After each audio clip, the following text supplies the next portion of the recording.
Hi, friends. So I just want to encourage everybody to keep staying focused on the Lord. It's really important to just keep our eyes on the prize.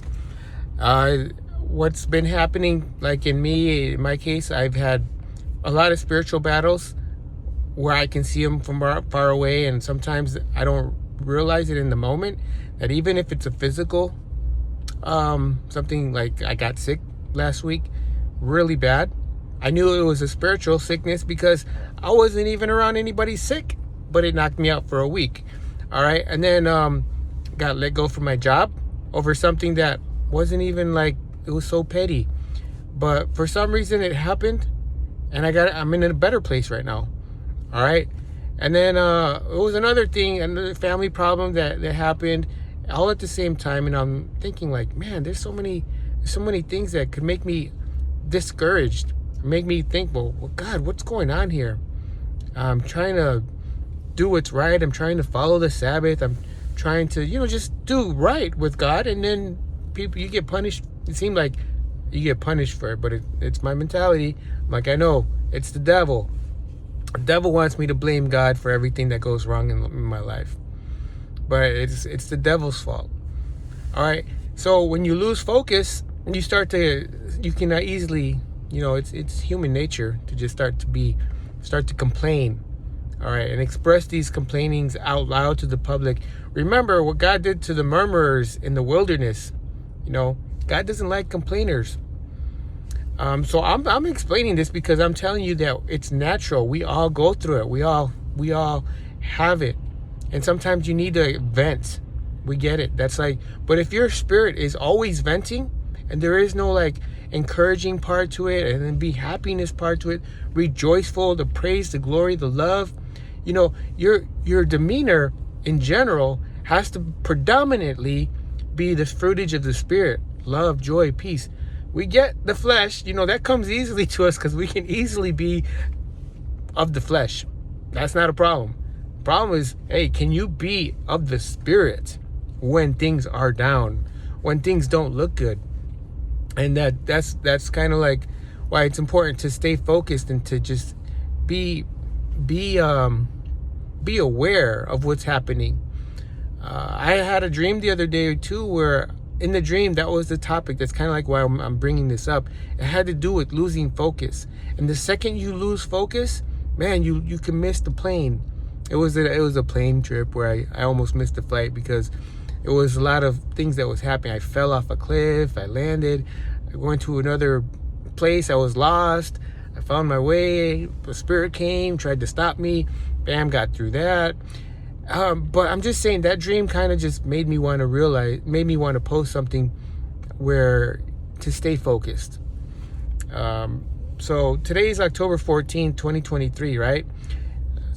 Sabbath, ended today. It's already dark time, but I was reading the book of Maccabees. The fourth book of Maccabees speaks about this king called Antiochus. This guy was wicked. He was evil. We don't know what evil is. Read the fourth book of Maccabees. You'll kind of understand how he was, and how the Israelites back then were suffering, were tortured brutally, skinned alive, burned alive, broken their joints, their legs, their limbs, all of it, from this king Antiochus. And all he wanted them to do was eat pig, eat something unclean. He hated them that bad. He's like, what, all you got to do is just do this. If you don't, I'm going to torture you. So that kind of just made me realize, their focus on Jesus had to be super like focused big time. If they didn't, why would all they had to do was eat, what is that, a hot dog, and they're good. But they didn't. There was a story about I was a mom, and she had to watch her 7 kids be tortured. And I think there was a prophet in the beginning, and then at the end she also, gave her life up because she didn't want to waver.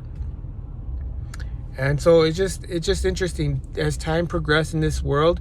We see what's happening already in like the war is breaking out. People don't have food. They don't have shelter.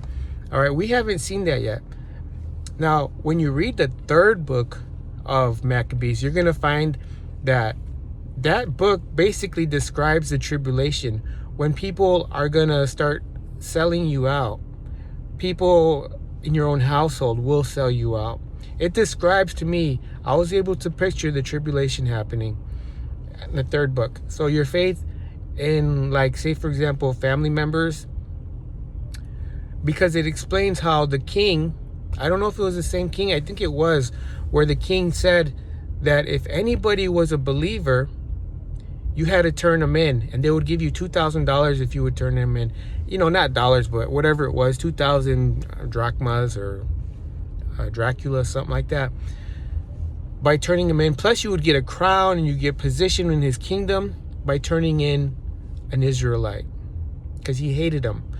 And if you didn't turn them in and you were to hide one, he goes, and they caught you, you were going to be killed just like them, even though you weren't a believer, and your house was going to be burned down.